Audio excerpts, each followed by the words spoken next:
BSc part first के विद्यार्थियों के लिए समाकलन गणित का फर्स्ट चैप्टर जो है क्षेत्रकलन से आज इस शुभारंभ करेंगे। क्षेत्रकलन नाम से ही परिभाषित है क्षेत्र की गणना करना। समतल वक्रों से परिबद्ध समतल क्षेत्र के क्षेत्रफल ज्ञात करने की प्रक्रिया को क्षेत्रकलन कहते हैं।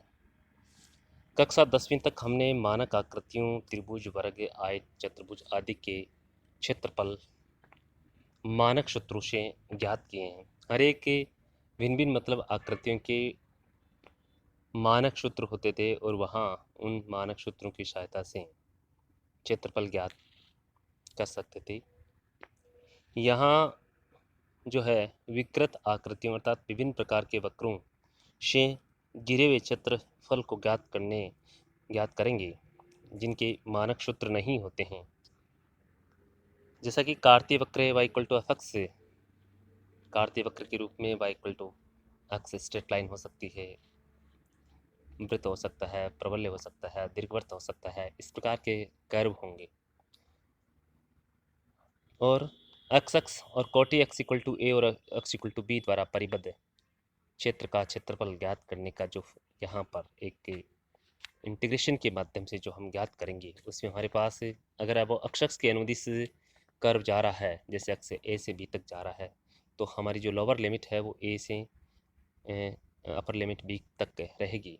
y का मान जो भी हमें कर्व के रूप में दिया गया होगा उसको हम y का मान एफ एक्स के रूप में यहाँ पर पुट करेंगे और उसके पश्चात हम इसका समाकलन करेंगे। समाकलन करके हम जो रिक्वायर्ड जो हमारा जो अभिष्ट क्षेत्रफल है उसको हम ज्ञात करेंगे। यहाँ वक्र y equal to X, Y equal to X square, Y equal to X root X, Y equal to x cube, इस प्रकार से किसी भी प्रकार का वक्र दिया हुआ हो सकता है, अर्थात वक्र, प्रबल्य, अति प्रबल्य, आयत, अति प्रबल्य, दीर्घवृत्त, लूप, पास कुंडली अथवा दो वक्रों के मध्य का क्षेत्रफल भी ज्ञात करना हो सकता है। निम्न वक्र जिसे आपको यहाँ पर दे रखा है एक वक्र और उसके अनंत स्पर्शी के मध्य क्षेत्रफल ज्ञात करना है, ये वक्र दे रखा है। इस वक्र की अनंत स्पर्शी ज्ञात करने के लिए जो अवकलन गणित है उसके अनंत स्पर्शियों का जो चैप्टर है उसमें अनंत स्पर्शियाँ ज्ञात करने के जो तरीके हैं उनको हम भली भांति जानते हैं। यहाँ एक्स और वाई की उच्चतम घातों के गुणांकों को शून्य के बराबर करके भी अनंत स्पर्श स्टार्टिंग में हम ज्ञात करते थे वक्रों के लिए। तो इस वक्र की अनंत स्पर्शी, जैसे कि वक्र को हम इस रूप में लिखें Y square equal to X square, 4a square 2a minus X upon X, इसमें जैसे ही हम एक्स को आप जीरो पुट करते हैं तो वाई अनंत की ओर अग्रसर होता है, अर्थात एक्स इक्वल टू जीरो, यानी कि वाई एक्स है वो वक्र की अनंत स्पर्शी है।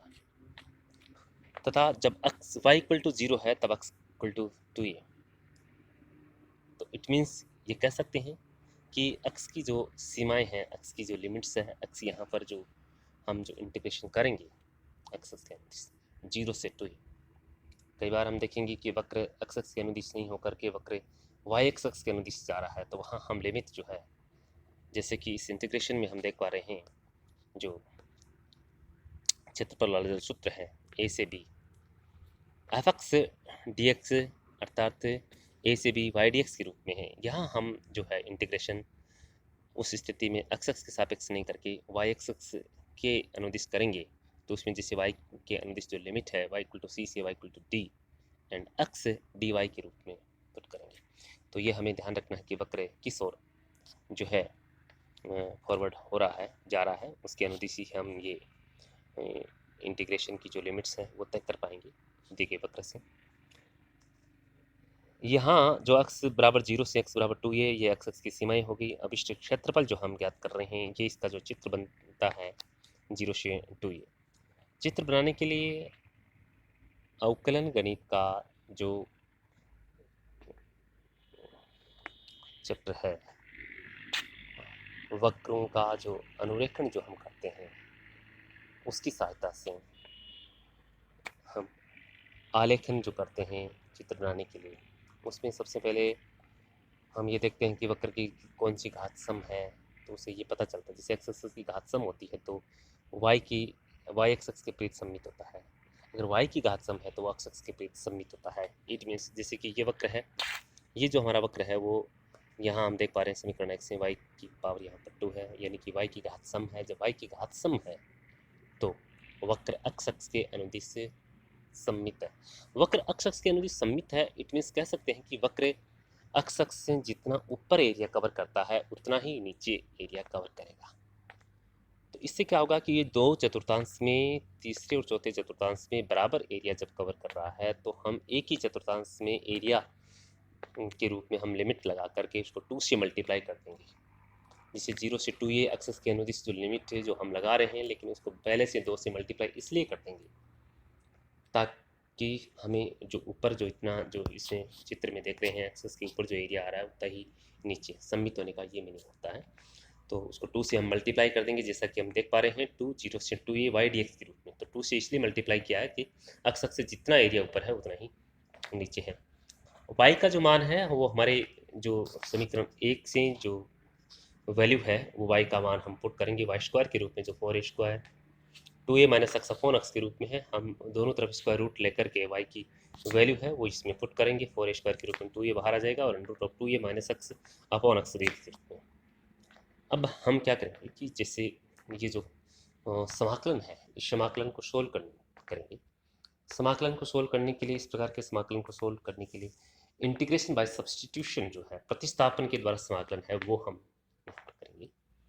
एक्स को प्रतिस्थापन हम इस प्रकार की वैल्यूज यहाँ पर सब्स्टिट्यूट करेंगे जिससे कि ये रूट भी आसानी से हट जाए और एक सिंपल टर्म के रूप में हमें प्राप्त हो जाए, ताकि हमारा इंटीग्रेशन है वो आसानी से। तो हम जो कि यहाँ पर पुट कर रहे हैं X equal to 2a sine square theta, then differentiate both side, X का डी एक्स है 2a H D sine square theta का जो अवकलन है 2 साइन थीटा का जो अवकलन है कॉस थीटा, थीटा का डी थीटा।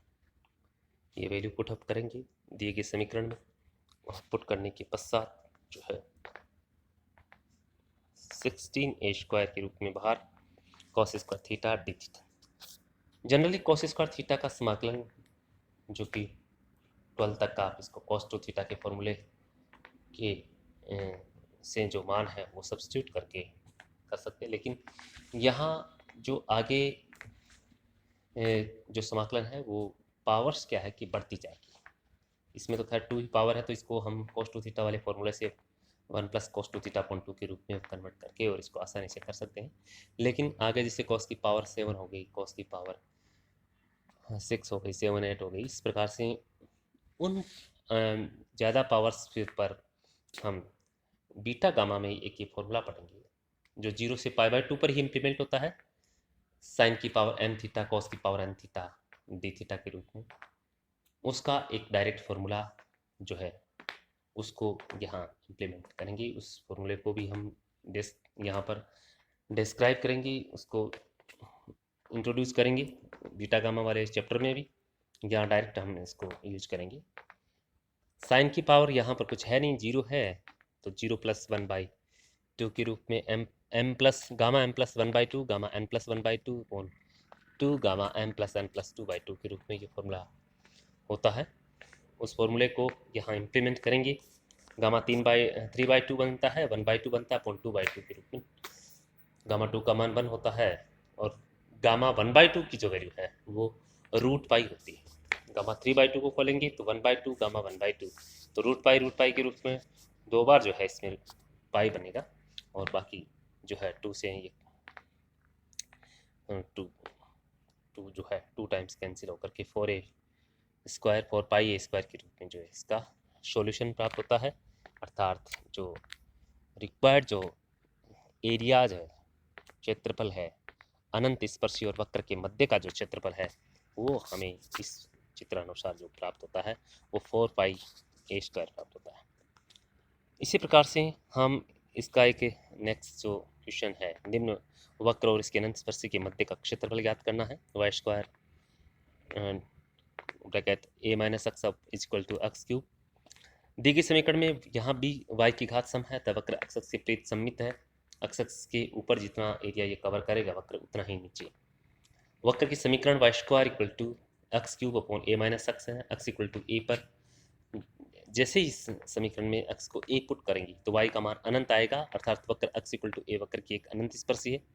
x जीरो पर जो y का मान जीरो है, अतः x की सीमाएं x इक्वल टू ए तथा x इक्वल टू जीरो और x इक्वल टू, अर्थात कह सकते हैं कि वक्र जो है, जो हम इंटीग्रेशन के रूप में जो लिमिट हमारे जो x की वैल्यू जो प्राप्त हो रही है वो जीरो से a प्राप्त हो रही है।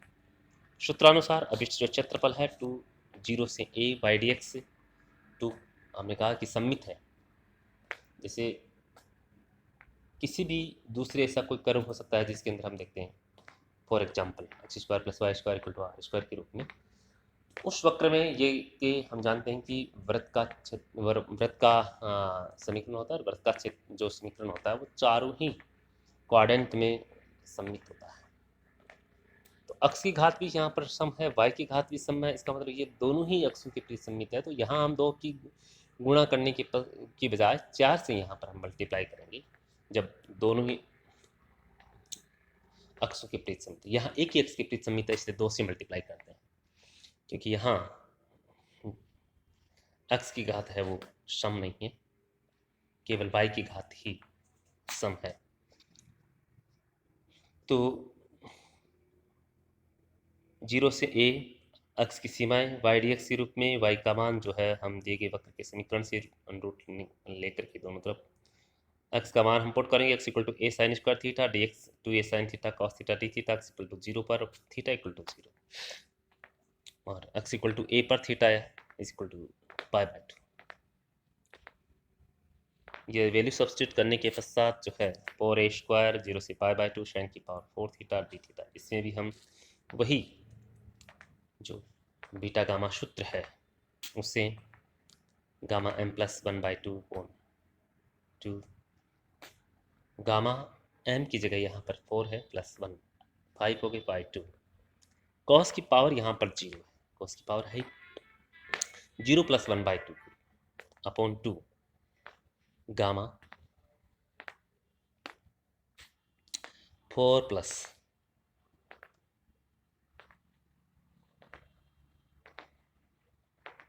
टू बाई टू के। इसको सोल्व करने के पश्चात जो है हमें जो इसका आंसर जो प्राप्त होता है वो थ्री ए स्क्वायर पाई पॉइंट टू वक्र और इसके अनंत स्पर्शी के मध्य क्षेत्रफल प्राप्त होता है। इस प्रकार से हम इन दो प्रॉब्लम्स को सॉल्व करते हैं। आगे भी नेक्स्ट वीडियो में अगली प्रॉब्लम को लेंगे। Thank you all of you.